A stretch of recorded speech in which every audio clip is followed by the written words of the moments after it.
Right. Like, It's hey, all fun and games. It's all fun and games till you have an asthma attack. But yeah, okay.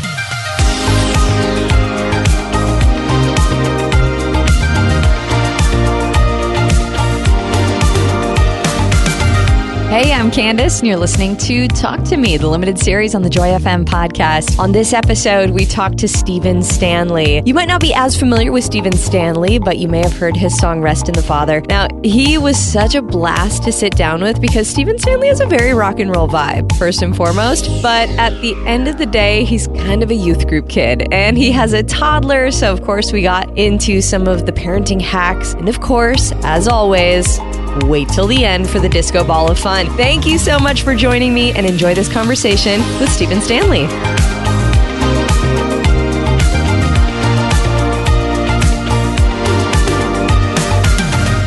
It's the Joy FM. We're here with Stephen Stanley. So excited that I get to sit down with you and just kind of pick your brain a little bit. Yeah, thanks for having me. All right, well, let's dive in. I know that you have a daughter. Yes. And how old is she? She'll be 2 in October. So she's like 1.5 right now. Oh, my word. Yeah. So I also have a 1 and 5 month old or whatnot. She turns 2 in February. And so I feel like we are kind of we're in that stage right now of parenting. And it's wild to me. This is what I've learned. I am going to ask you what you've learned. So be thinking about that. What I've learned is that it's like truly every week, every month, as soon as I hit something hard where I'm like, she's a biter. That's just the way she is, you know, then she grows out of it. Right. Yeah. And so it's like they change so quickly. Yeah. So I'm just curious, what is your biggest surprise of parenting? What's something you've learned? I mean, as a dad, that's a whole new world to jump into. I think honestly, the biggest thing I've learned is how much stuff doesn't matter. Like comparatively. Yeah. So I think that's just the most important thing for me. And it's been great just to have perspective on life. It's like, oh my gosh, this is what everybody talks about when they have a kid. It's wild. And then the best advice I got was last year. She was, I guess, 6 months old. Somebody's like, hey, every phase lasts 2 weeks. I was like, okay, we can do that. You know, it's so smart. It's such good advice. That's awesome. Okay, when you say nothing matters, can you be a little more specific? Because I know what you mean, but I just want to make sure that people are like, wow, Stephen Stanley. No, I no, totally. It's just like, I think maybe thinking about my career and like what I do for music, it's like, I love it and I'm passionate about it and I'm going to work hard, but it doesn't matter as much as she does, you know, and my wife. It's like, I don't know. It just puts things into perspective. Yeah, your priorities. Yeah, so it's not like nothing matters. Yeah, but exactly. It just doesn't matter as much. Right. I don't know. And I just realize that I'm more aware of it now. I feel like that when I get various stains on my clothes and I'm like, wow, this never happened before. And here we are. Yeah. I guess we're just moving on. Okay, that's awesome. So I have just so many questions based on like just some of the research that I've done. Obviously, this is our first time chatting, but I'm curious, when is the time that you have had to be brave? Oh, I'd say, I was talking to some folks here today. I'm working on my second album right now, and a lot of it's about trust. And, you know, I won't go into like the specifics on it, but there was a few things where I wasn't trusting God. And I needed to do some really hard things and I was avoiding it. And it kind of I needed to be brave to like, you know, actually do these things. So, but once I did them, it was like, okay, this is what you wanted me to do all the time, the whole time. And I should have just listened. So a lot of my second record is about trust. The whole thing's about trust. So, yeah. I think we can all learn that lesson over and over and over. I mean, it's the same kind of concept of like, I know I should work out, but I really don't want to. And then afterwards you're like, woo, I feel great. This is amazing. Right. And like, but in the moment or like leading up to it, the anxiety of releasing that control or like diving into something hard is just, it can be overwhelming. Yeah, absolutely. Okay. So with Whatever It Takes, your latest song, I mean, I get mid 2000s rock. Like it very much scratches an itch inside my brain that I go, oh my word. I haven't heard a song like that in a while, and I love it. I love it. So I'm curious, who dominated your playlists growing up? Oh my gosh. Well, it kind of spans all over. So my mom taught me how to play music. She taught me how to play guitar and taught me how to play piano. But all my influences come from my dad. So he loved 70s and 80s rock and even like some disco and things like that. But so he introduced me to like Led Zeppelin or Journey, all those bands. So I think probably when I was a kid though, like I loved Lifehouse and The Fray. Nice. So that's probably where that 2000s reference comes from. And a lot of their melodies, yeah, I had was on tour with Mike Donaghy from 10th Avenue North, and he's like, dude, this sounds like Lifehouse. Just like today's version of it. Right, and that's what we want. Yeah, I love it. Yeah. We're ready for it. Oh my word, that's awesome. Take it as a huge compliment. Thank you. No, it's fantastic, and it is funny because I grew up like in the church, very much like youth group kid, and so it was like there's something about that Christian culture at the time. You're all I want. Yeah. The whole skit. Did you ever see the skit video? Oh my gosh, everybody. And then Colton Dixon did it on American Idol. I watched that whole season, and I'm like, yeah, dude. You're like, come on, my guy, my guy. That's awesome. All right, so a couple years ago, and you shared this on your Instagram that you went through a bit of a mental health journey, and in that time you wrote over 300 songs. How did Whatever It Takes rise to the top of the pack to be the one that you kind of wanted to bring to the world right now? Yeah, I think that song is about self-worth. At least that's what it means to me. And I think there's a lot to do with anxiety and depression. There's a lot of that language in that song, but I thought a lot about self-worth and what that means, and I think I was finding a lot of my identity and my worth in my success or failure or things I do or don't do. And I think that just, if I do that, my worth is not worth very much, if that makes sense.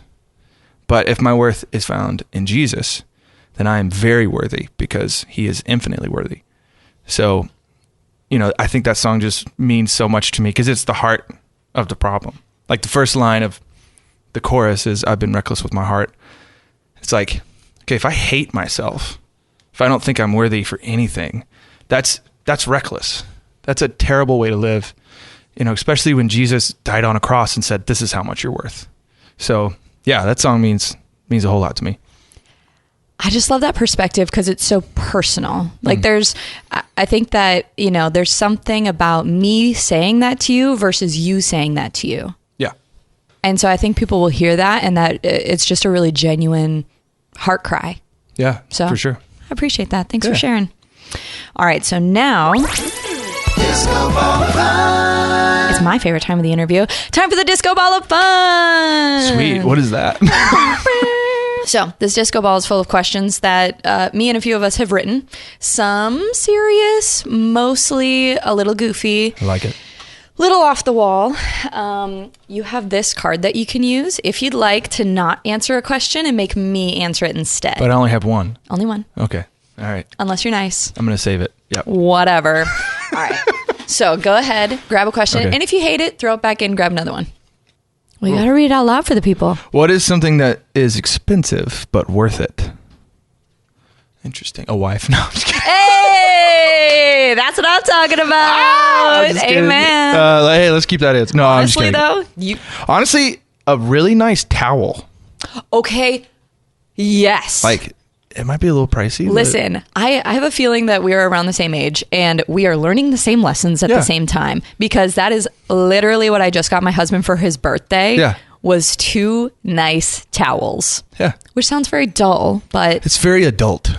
It's like, very adult. Hey, I like shampoo and buying soaps and towels. All right, so you're going to drop your brand or? Drop my what? Your favorite towel brand? Oh, no, because I don't know. Okay, I feel them soft and then I'm like, great. Let me tell you, Southern Living. Oh, okay. Is that like Paula Deen or something? What's that? Paula Deen, is that what? I mean, probably. It's at Dillard's. Okay. But yeah, it's the Model Egyptian Cotton Blend. Oh, wow. I know. I just bought them for my mom too for Mother's Day. Okay. Here we go. What's the most underrated place you've ever traveled to? Underrated. Okay.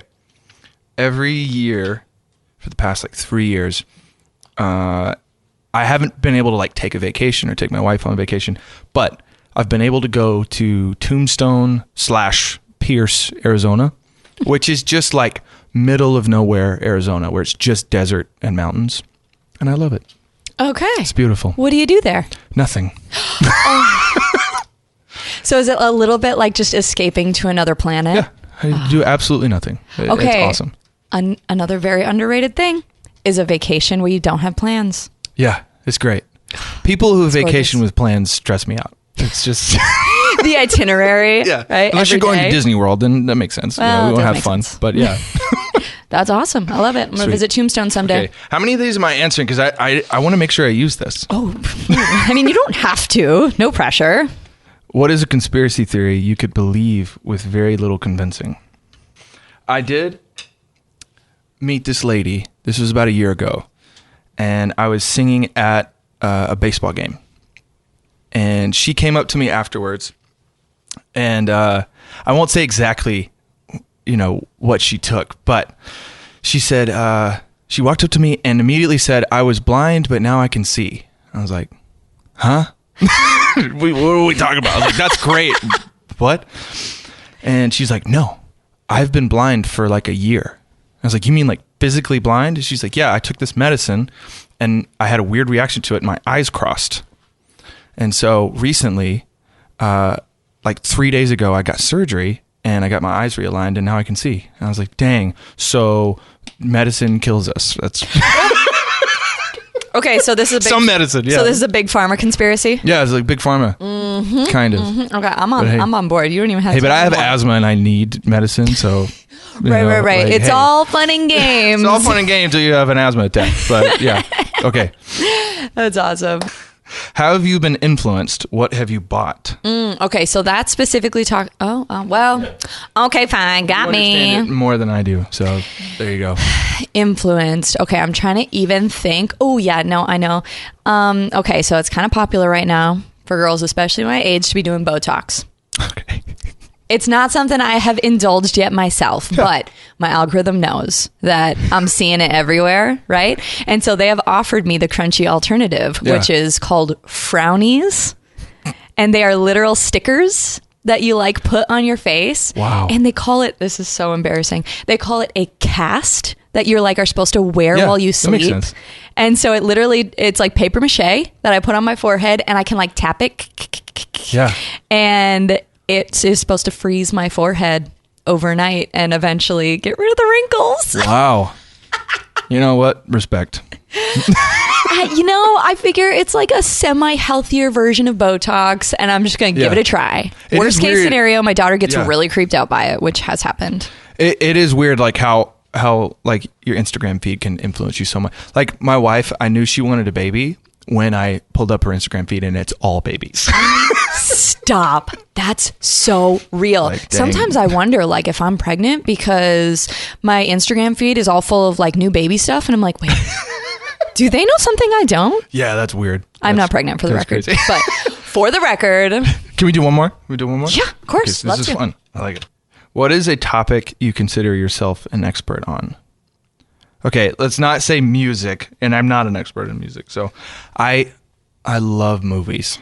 ooh, Like I like analyze movies. That's like my downtime thing. cinematography. All that, yeah. I love Okay. all that. So I'm not an expert, but like in like the technical side of making movies, but like story wise, I love to like go in and dive Well, into. so, and that goes into a lot of the writing too, right? Being able to follow that and like see the influence Yeah. of different. See how a story works and like Yes. yeah, it's great. That's awesome. So what are your favorites? Oh, Or at least ones that you can watch over and over again. I think the Lord of the Rings movies are probably some of my favorite. Stop. Classic. Don't Everybody tell me makes- you went to youth group in the 2000s without that, but okay. Everybody makes fun of me because I love Star Wars more than anything. Come on. But I love like The Godfather and Martin Scorsese movies. and Godfather is David not Fincher approved and- by the Joy FM. Go on. Yes, it's it's the Modfather. I don't know.